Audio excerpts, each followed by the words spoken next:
Welcome back to Old School Sports and our OOTP 23 playthrough of the Kansas City Royals. We are at the beginning of August of the 2030 season. Royals in first place in the AL Central, 7.5 ahead of the White Sox. That is the good news. The bad news is that both the Red Sox and Mariners have better records than the Royals right now. So if the season ended today, we would have to be playing in a wild card series. So the big goal for this team over the last 2 months of the season is to stay healthy and hopefully get past one of those teams that's ahead of us in the AL so that we can hopefully avoid a wild card series in the first round, get a little extra time to recover, and then have a home field advantage for a second round American League Division Series. So that's kind of the plan. That's kind of the hope, I guess.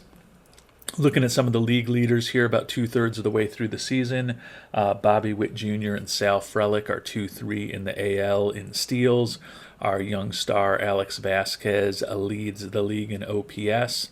Bobby Witt Jr. tied for the lead in batter war. Turning to the pitchers, Spencer Bauer, in what could be his last year with the Royals, is second in the AL with a 2.52 ERA, tied for the league lead in strikeouts, and second in pitcher war. And Ricky Vanasco is tied with another former member of the Royals, Reed Gallimon, for the league lead with 34 saves. But Vanasco, unlikely to end up leading the league in saves, is just a couple of days ago we made two big trades. First and foremost, we brought on a new closer, Luke Murphy, picked him up from the Angels to take over as closer for Vanasco. Can see he's pitched one game for us in which he got a save, although he did also give up a homer in that game. And the other big trade that we made as we approached the trade deadline was bringing on Rafi Devers to play first base for us.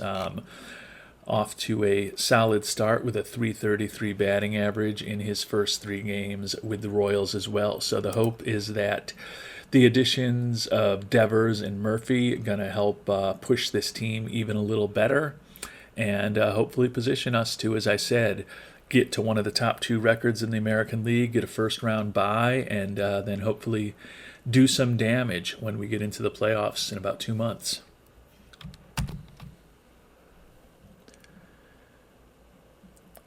And although we traded away a few notable players, most notably Peyton Williams, to pick up those guys, I think it's a good trade also for the long term. We were not going to make a qualifying offer to Peyton Williams.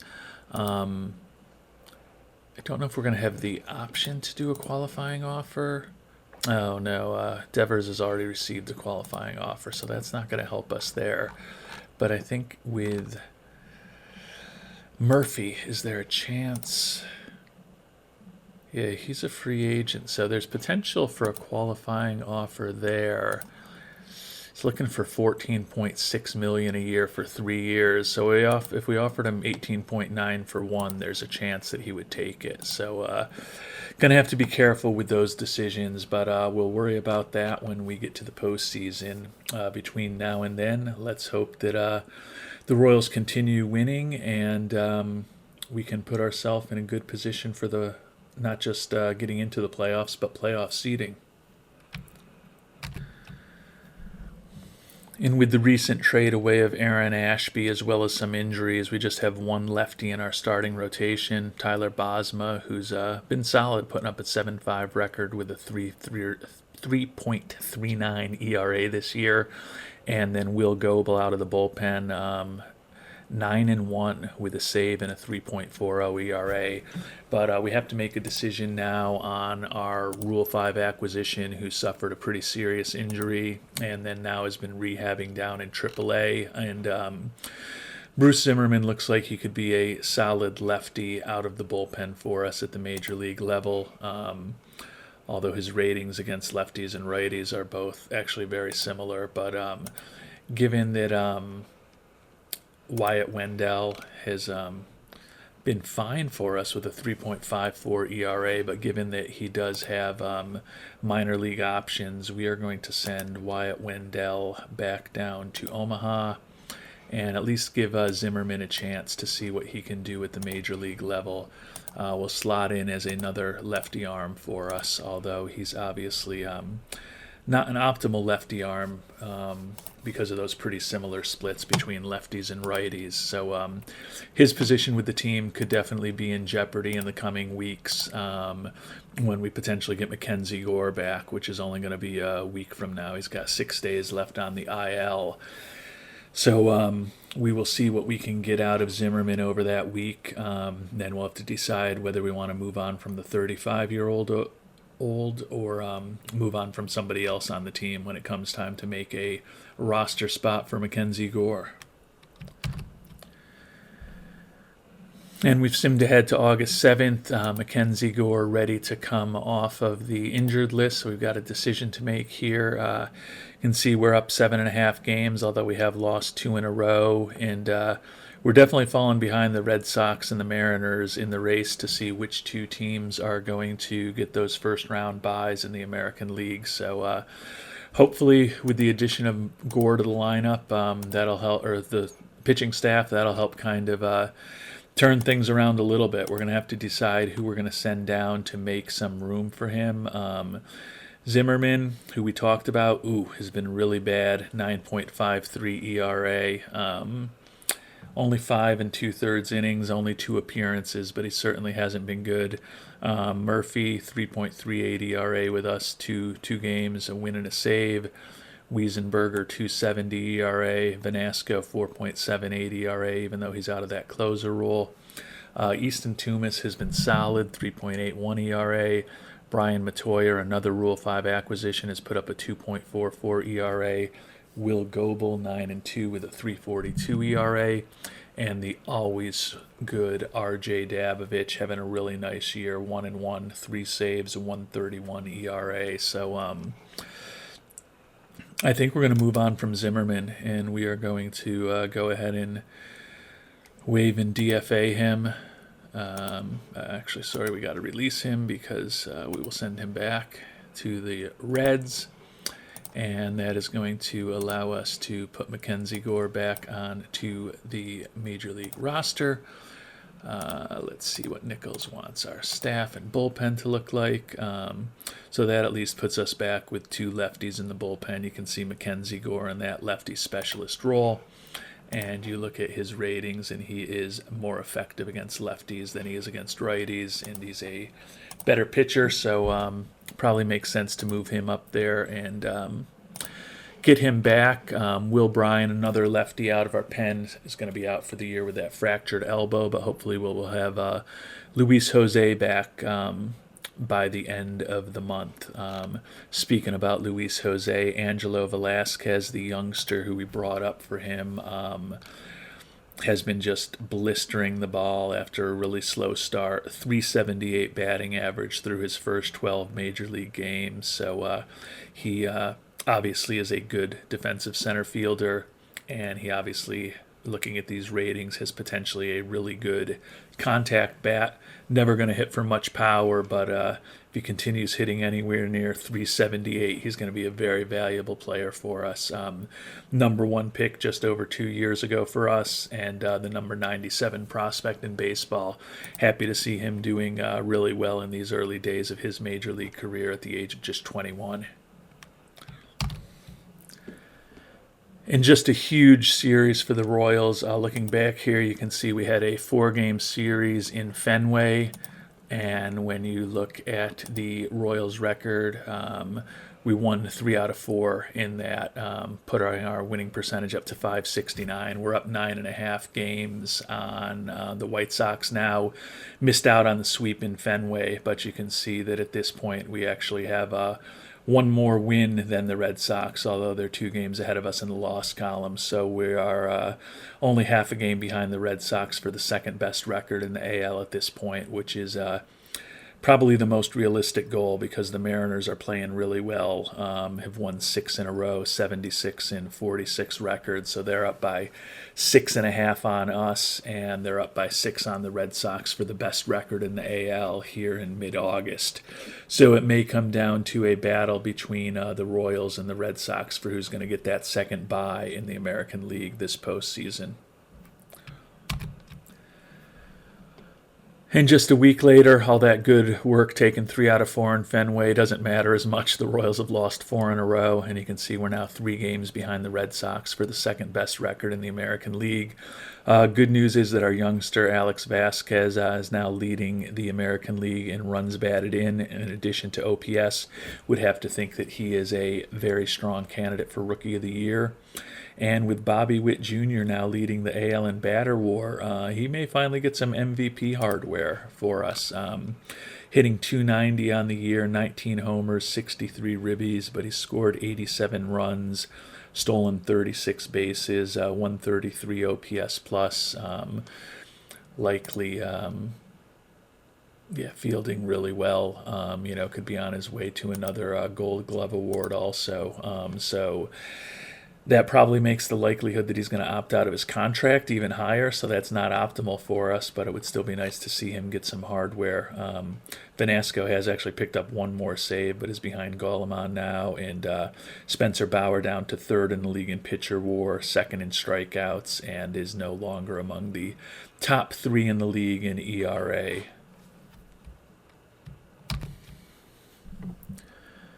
And as we're moving through the dog days in August, hasn't been working out well for the Royals. You can see we're just 3-7 in our last 10, winning percentage down to .548, and we're only up 5 games on the White Sox in the division at this point, who have won 4 in a row.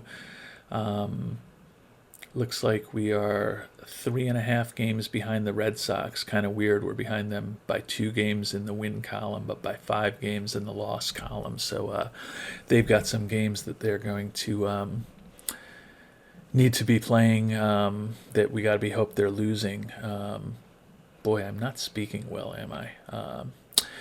Anyway, Mariners coming a bit back down to earth, but at 81 and 53, they're still up by 7.5 games on us. So I think the Red Sox are the most realistic team for us to try to challenge. But if you look at the run differentials this year, with the Red Sox at plus 121 and the Mariners at plus 148 and the Royals at only plus 89, seems like those 3 teams are clearly the top 3 teams in the American League, but we are definitely clearly third among them. So perhaps we are not going to end up getting the first round bye, which wouldn't be optimal, but it is what it is. We should be getting close to Luis Jose being back from that elbow strain. He's certainly served his IL time at this point, still supposedly injured for another 3 days. Angelo Velasquez, take a look at him, and kind of coming back down to earth a little bit with a .263 average now at the major league level. Has hit his first major league home run since we checked on him, which was good. Let's see how the new additions are doing. Rafi Devers, not good, hitting just a .175 with 2 home runs and 97 at-bats. So he has not been good for us thus far. Luke Murphy, 1-2 record with 5 saves, 3.72 ERA. So definitely not as dominant as he had been with the Angels with us so far. Hopefully he will feel better about things. His morale is not good. I guess he wasn't happy that he's traded, but you would think going from the Angels to a team playing for the playoffs would make him happy, but I guess not. Hopefully we'll get Luis Jose back soon then, and then we can also get to September, hopefully bring up a couple of players that will help our roster and help us play better down the stretch. And, I feel pretty confident we're going to end up in the playoffs, but it's always easier to have that first round bye, and we've got some work to do to earn that at this point. And Gordon Graceffo, who has been a solid starting pitcher for us, picked him up when we traded away longtime closer Austin Roberts to the Brewers last offseason. 5-7 record, 3.71 ERA, but a 1.12 ERA plus, 93 FIP minus. Definitely profiles as a bit above average major league starter. He's just asked us about an extension, and his demands are a little lower than the last time he talked to us. I believe the last time he was looking for $15 million a year for 5 years. Now he's looking for $13 million a year for 4 years. So a somewhat more reasonable contract. as I've talked about, there's potential that we're going to have two big holes in the starting rotation next year if we have to move on from both Spencer Bauer and Gordon Graceffo. I think Bauer's demands are still probably unmanageable. Yeah, they've actually gone up $27.5 million average-ish over 7 years with a bunch of player options and player opt-outs. I love the guy. He's had a really nice career for us here in Kansas City. You can see he was 15th round draft choice in 2022, the year that we started this playthrough, and has become a really good major league pitcher, putting up a 119 ERA plus and an 81 FIP minus in 195 games, including 178 starts. He's been a three-time All-Star, won the Cy Young Award in 2027, and won a World Series with us that same year. So he's had a great run with us, but I just don't see any way that we're going to be able to afford to bring him back. I guess if Bobby Witt Jr. opts out of his contract, then we could theoretically bring one of those guys back, but it's going to be at contracts that for a smaller market team like Kansas City would be potentially crippling. And given that Bauer is a soon-to-be 30-year-old pitcher who is fragile injury proneness, and we've kind of had him on a 90 pitch count for the last several seasons to try to keep him healthy, I just can't see us possibly paying him that kind of money. Bobby Witt Jr., if he does opt out, that might be someone that we would consider making a bigger contract offer to. But I guess what I'm saying is I am going to make an offer to Graceffo right now. Probably not for exactly what he's looking for, but we'll see if we can get negotiations going with him. I just don't see any scenario where we're going to have Spencer Bauer on the team next year. But we will have Lagerwell back. Ricky Vanasco could theoretically return back into the bullpen. Mackenzie Gore could potentially pitch for us in the bullpen. We've talked about some of the youngsters like Tyler Bosma who are in the rotation for us. But Graceffo, I think, could be a decent pitcher for us. I don't think he's going to like our offer because we are going to go back to him and say $10 million a year for 4 years. So I think there's limited opportunity or limited chance that he'll take it. We're also going to put a team option on the final year, which I'm sure he won't like. We'll keep those inning bonuses for him. He's definitely not going to accept this contract, but I just kind of want to see what he has to say in terms of the discussion. Wow, he's actually thinking about it. That surprises me that we went from $13 million a year for 4 years with a player option in the final season to $10 million a year for 4 years with a team option in the final season. I really thought we were going to have to go somewhat higher than that. So we'll go ahead and submit the offer of 4 years, $40 million to Graceffo and see if we can at least get one of our potential free agents signed before the end of the year. And Luis Jose is relatively healthy now, but he is still a fragile overall player. He has been out for better part or over a month. He got injured late in July. If I look at his history, I can tell you the exact day. July 23rd. So he's been out for about 5 weeks. With September roster expansion coming, we're actually just going to put Luis Jose down on a rehab assignment for a couple days, let him hopefully shake off a little bit of rust, and then bring him up in a couple of days after he's played hopefully a game or two down in Omaha, and then decide whether we want to keep Velasquez around or not. He definitely won't be getting the playing time that he's getting once Luis Jose is back, but he would be our best backup outfielder defensively at every position, and with a .273 batting average in his first 110 at-bats at the major league level, and the fact that he's got a 70 contact, 70 gap power, 75 avoiding Ks, I just don't think there's anything left for him to learn in AAA, even though we only gave him 4 games there before we brought him up when Jose got hurt. So I think the plan is to keep Velasquez up. And we've made it to the month of September, so the rosters are going to expand. Alex Vasquez, Rookie of the Month, but also the top batter in the American League for the month of August, hitting .356, 6 homers, 29 runs driven in. .307, 23 homers, and 103 ribbies in his rookie year for the 23-year-old, still listed as the number 4 prospect in baseball, and doesn't really have a position to play defensively, but when you are putting up a 159 OPS plus and a 157 WRC plus as a rookie, we're going to be okay playing you at designated hitter, hopefully for the next 15 years.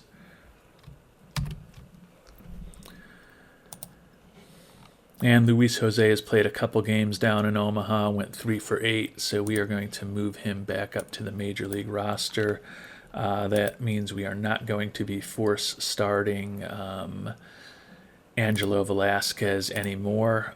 We will hopefully still get him some playing time, as I said, I guess he's had a couple of rough games, so his batting average is down to .254, but I just don't see any reason to send this guy back down to AAA. So he will clearly be, bringing up Jose is clearly one of the roster moves that we're going to make. And now we want to decide whether we want another bat or a 14th arm on the Major League roster as we head here into September.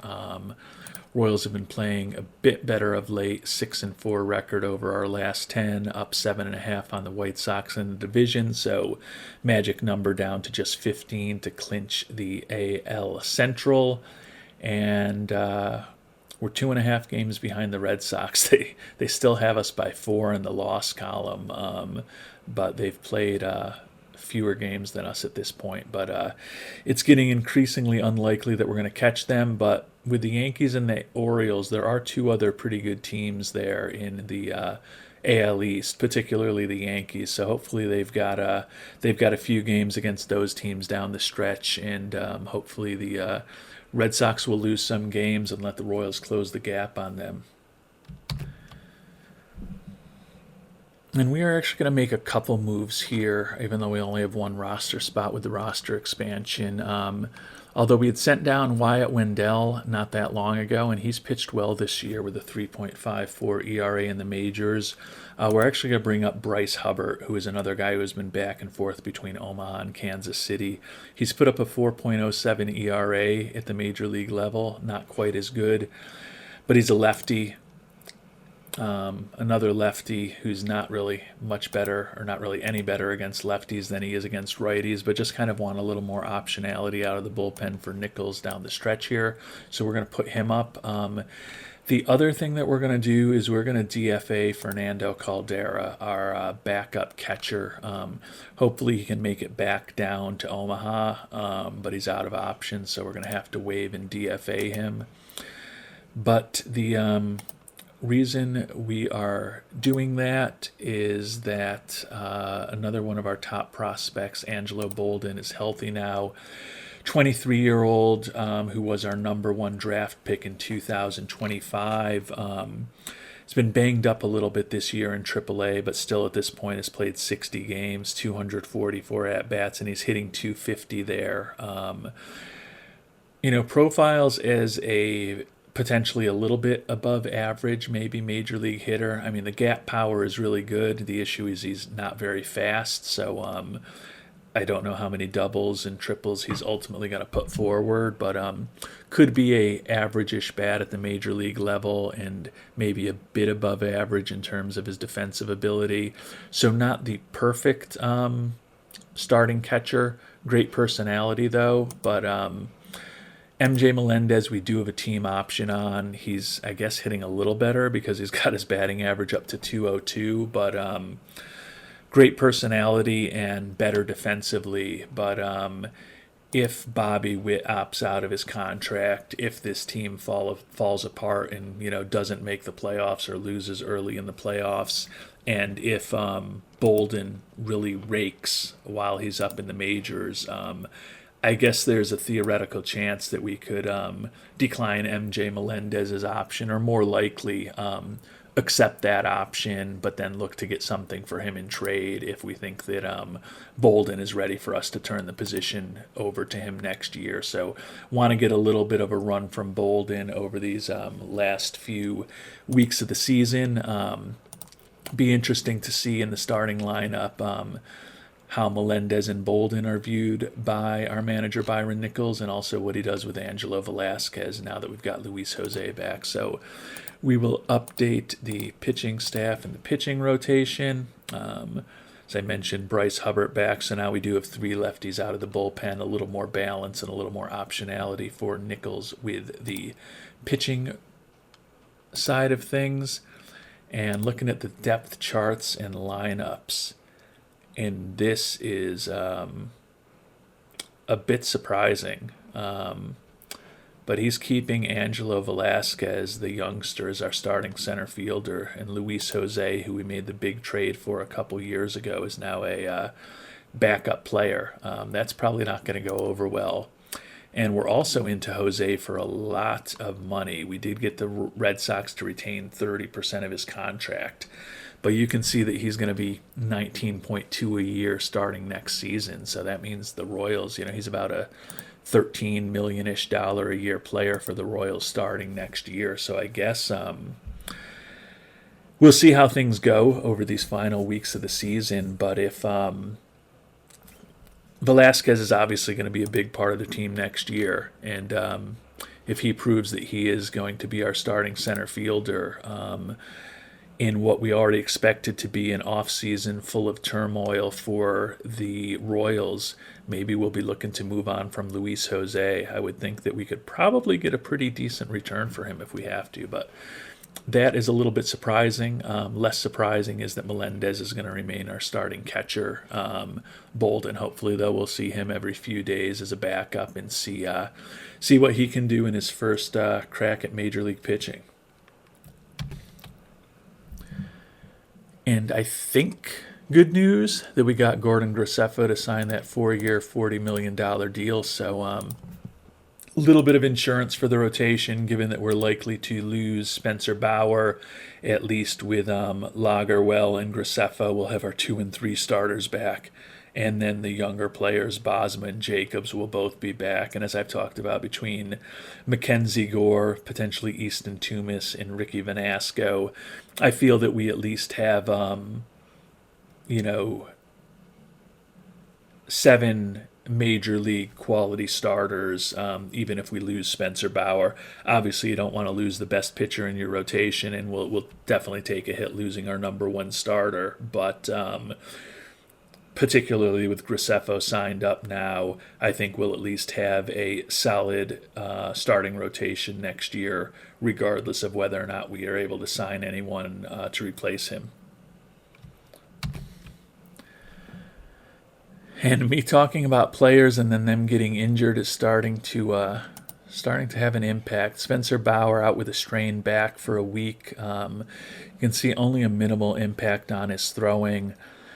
But he is a fragile player, and we have, with that very conservative 90-pitch count, kind of babied him through these seasons, and definitely don't want to take a risk of losing him. I don't know if I want to put him on the IL, because then he's going to be gone for 15 days rather than just the week that he kind of needs.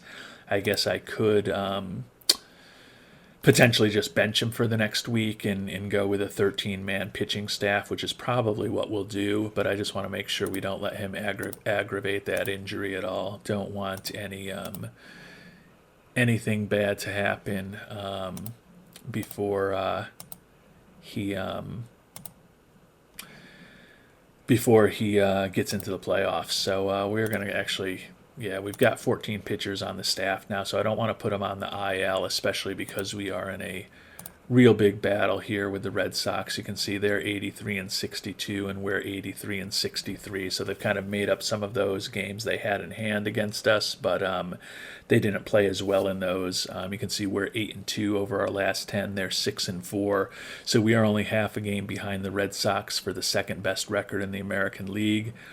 And at this point, we're still 4 games behind the Mariners. So we're making up a little bit of ground on both of those teams in our battle to have one of the top 2 records. So I don't want to risk losing Bauer for 2 whole weeks when we really only need to bench him for 1 week. So we are going to be conservative and put Mr. Bauer with his recovery time of 1 week bench him for that week. And we will check on this just to see how his injury evolves if we need to add another day there. So that'll hurt us a little bit. But I think we want to be as conservative as possible with him as we try to hopefully win enough games to get a bye for the first round of the playoffs. And fortunately, no one picked up Caldera, so we'll put him back down in Omaha. Having him around potentially gives us even a little more optionality at catcher.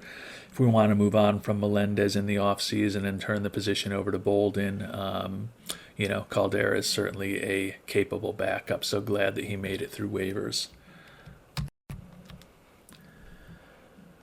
And checking in on Spencer Bauer, it still says he's going to need about a week to recover.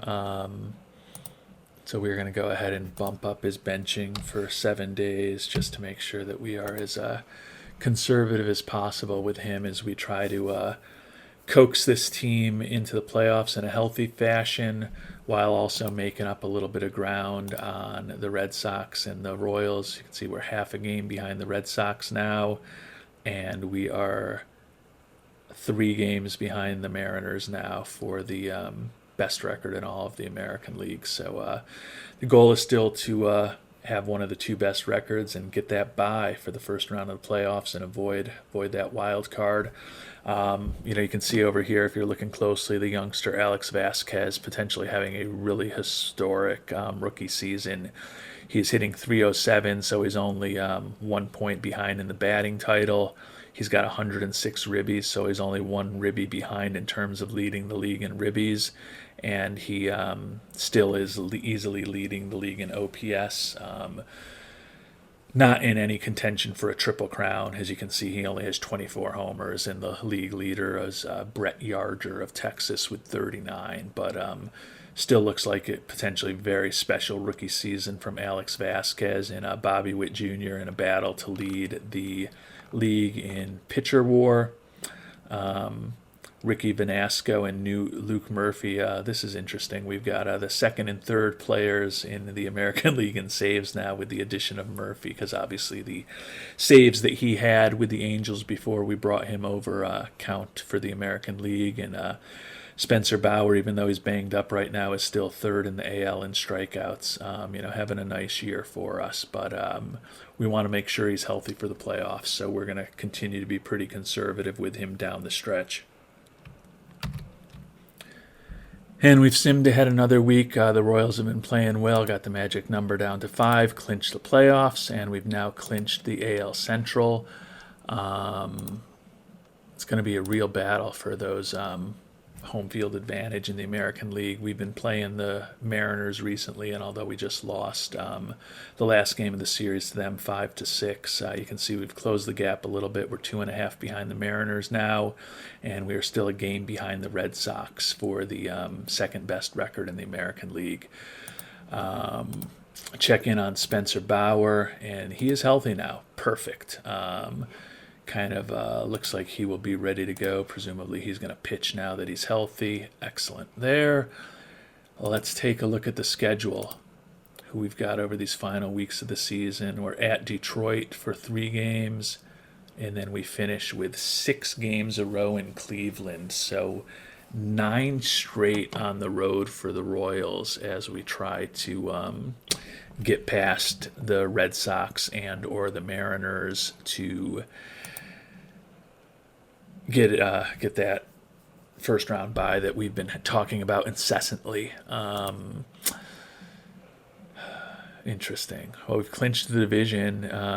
You can see the Guardians are one of the worst teams in baseball, the worst team in the AL with a 59-94 record, and yeah, they are the worst team in baseball. So obviously not optimal to be playing our last 9 games on the road. But the fact that 6 of them are against the worst team in baseball does give me some hope that hopefully these Royals can finish strong and get past one of those teams that we're chasing. It was kind of a sloppy week for the Royals against two teams that aren't playing for anything. We lost 2 out of 3 in Detroit, and then we lost our first in Cleveland before bouncing back to win 2 in a row. So 3-3 in the first 6 on the road. We've got 3 left on the road in Cleveland. Let's check in and see where we are in the standings. Still a game behind the Red Sox for the second best record in the AL, and the Mariners are up by 3.5 on us, so we're not going to catch the Mariners. They've won 3 in a row, so still a chance that we could catch the Red Sox, but it's not going to be easy. They've already clinched the AL Central, or the AL East. We've clinched the AL Central. The Mariners have clinched the AL West. So while there are teams, the Yankees have clinched a wild card, and then you can see the Orioles, the White Sox, and I guess I said the Tigers weren't playing anything, but they are still technically in it for the wild card, and so are the Rangers. So there are some teams in the American League that are still playing for something. But let's see who the Red Sox are actually playing here. The Red Sox are at Baltimore for the final 3 games of the season. So check in and see what the Orioles look like. And I just talking about them. They're fighting for a wild card. So at least the Red Sox are going to be up against someone who's motivated these last 3 games. We're playing against the Guardians, and I guess the only thing the Guardians are playing for, if they sweep us and both the Cardinals and Blue Jays lose every game they have left, then the Guardians can be tied for the worst record in baseball rather than just simply being the worst team in baseball. So hopefully that's not a lot of motivation for them. We'll go ahead and we already played today. Let's play today. Hopefully we get a W and keep the pressure on the Red Sox. And hopefully it doesn't take too long for the computer to give me that result. 9-6 loss. The Red Sox loss also, so we're still only a game behind, but there's only 2 games left at this point. Sal Frelick out for a week with back spasms. Junior Marin out with a strained quad day-to-day for 4 weeks. Unbelievable in game 160. 2 starting outfielders injured. So that is not optimal. I guess the positive thing is that we do have some depth with the fact that Jose is a backup for us now. Take a quick look at Velasquez, and he's struggled a little bit recently, batting average down to 247. But you look at his profile, and there's no need for him to be in AAA. But not optimal that all of a sudden with 2 games left in the regular season we lose 2 starting outfielders. Not incredibly serious injuries, it doesn't look like. They're both day-to-day. Marin, a minimal influence on running, but it's going to take 4 weeks till he's healthy, so he's clearly going to be impacted throughout the playoffs. And then Frelick, a moderate impact on his running, and then he's also having back spasms for 3 days. So Frelick, we're definitely going to shut down. We are going to bench him for the next 3 days. We're not going to play him at all. He is already a fragile player, and he's dealing with 2 injuries to his knee and his back.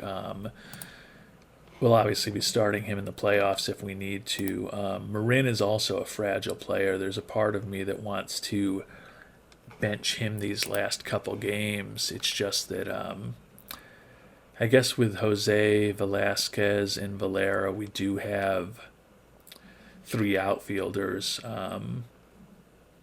Without Peyton Williams around anymore, we don't have that guy that we can just throw in left field in a pinch. I guess Alex Vasquez does kind of fit the bill on that front too. I'm going to keep Marin around at least for this next game against Cleveland. But if we're eliminated from being able to catch the Red Sox after today, then I'll probably bench him for game 162. But let's see what happens in game 161. And we won 5-1. So now we got to hope that the Red Sox lost. and they did not. They won, so they're 93, and so they are still a game ahead of us. I think that it's the head-to-head that will determine who gets the bye if we end up tied. Obviously, the only way that we tie is if we win and they lose. But if they already have a winning record against us this year in the head-to-head, then it's not going to matter if we win or not. So I know, benching a player with a day-to-day kind of injury, may seem like overly conservative, but I just want to make sure that we're actually playing for something. And if we're not, I'm definitely going to bench Marin for this last game of the year, so hopefully we'll be as healthy as possible for when we get into the playoffs. We'll go back through just to see how we did against the Red Sox this year. I know we had the series against them in August where we did pretty well. Yeah, we won 3 out of 4 against them in August, so I have no idea how we did before them earlier in the season. And we won 2 out of 3 then, so I would doubt that we played them more than those 2 times, so it looks like those are the only times that we played the Red Sox. So we took the season series from them. So that was sorry, that I was getting worried about that other game against the Red Sox, but that was spring training. So I think we are going to try to win this last game, because if head-to-head is the ultimate determinant of who would get the bye and who would not, we're still in contention. So we've got to win and they've got to lose to determine that. But if it then comes down to head-to-head, we do have the advantage over the Red Sox. So I do not think, that I'm going to bench Junior Marin, even though he's banged up. Frelick, we still got him benched for 2 days. Junior Marin, though, we are going to at least have him available with that quad strain. You can see MJ Melendez here.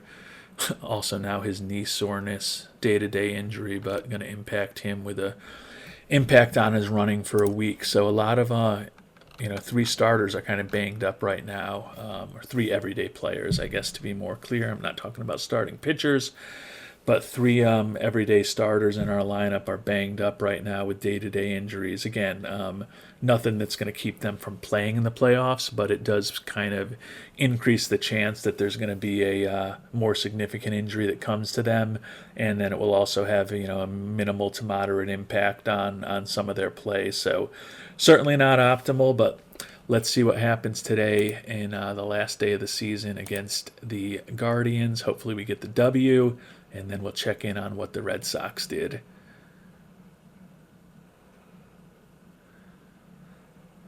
And it's probably going to take a little while because it's the last day of the season and it's doing a bunch of calculations. So just going to sit here waiting and we lost to Cleveland 7-1. So we obviously did not catch the Red Sox. So that is definitely a bummer for the end of the season. But we are back in the playoffs. You may remember the 2029 season. We had a brutal collapse down the stretch that kept us out of the playoffs, and the Red Sox did lose the game, so it was totally within our hand to totally within our grasp to get that first round bye in the playoffs. So we're going to miss that by 1 game. It looks like those Orioles who were playing the Red Sox are the 3rd wild card, so we are going to be hosting the Orioles in a best-of-3 wildcard series in our next episode. Before we get to that, though, let's take a look at a few things. Alex Vasquez did end up winning the batting title as a rookie with a .313 batting average. He also ended up leading the league in ribbies as a rookie with 120. Bobby Witt Jr. and Sal Frelick, 2-3 in the league in steals with 42 and 34 respectively.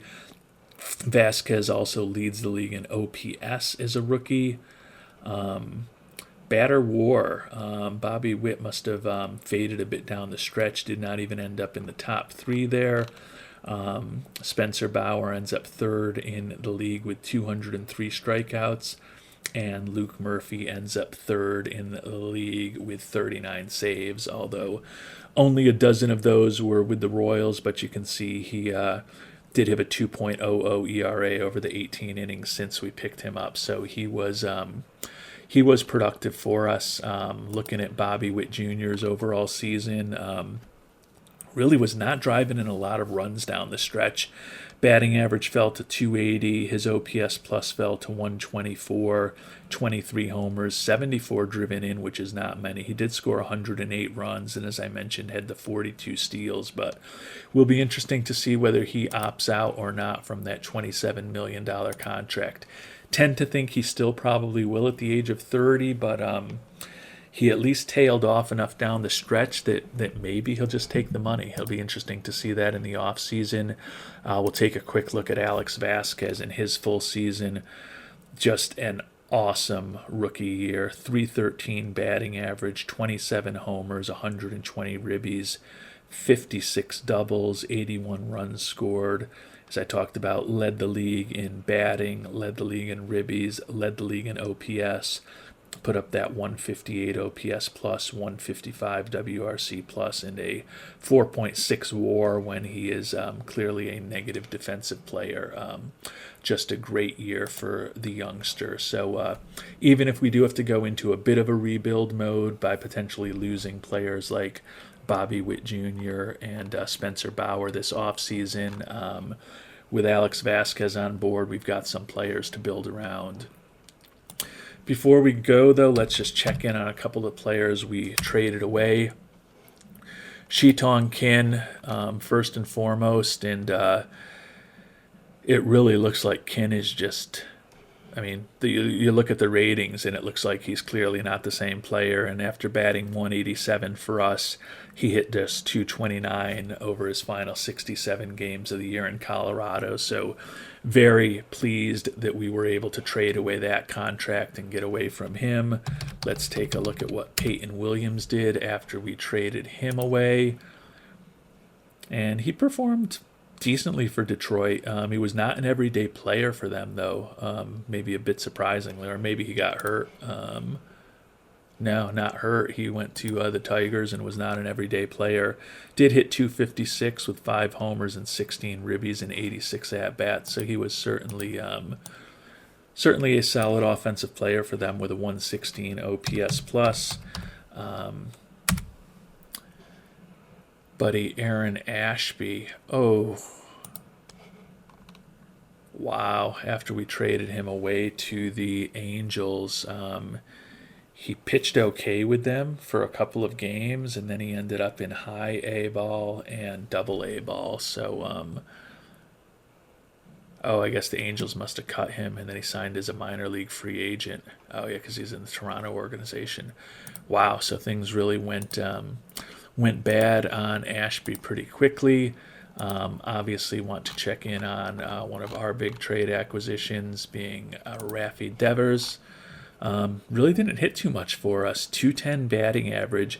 Did have 11 homers and 195 at-bats, so hopefully that helped the offense a little bit, but not all that much. 101 OPS plus and a 98 WRC plus, so he was a pretty average-ish offensive player for him after we traded him away for Williams in a minor league pitcher. Obviously got a lot more playing time than Williams, but Williams was kind of more productive for Detroit in that limited amount of playing time that he did have.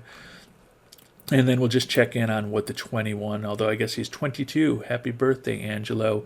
Angelo Velasquez ended up hitting 253 in his first 170 major league at-bats, so after the worst he had hit over 2029 between single A, high A, double A, and triple A was the 331 average he had in double A this year. So I think there's still potential, just looking at his profile, that he's going to be a big bat in our lineup for many years to come.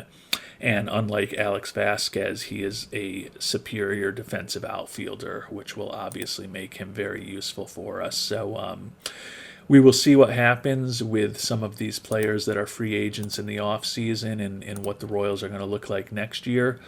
But before we get to that, we've got a playoff series against the Orioles that's going to be in Kansas City.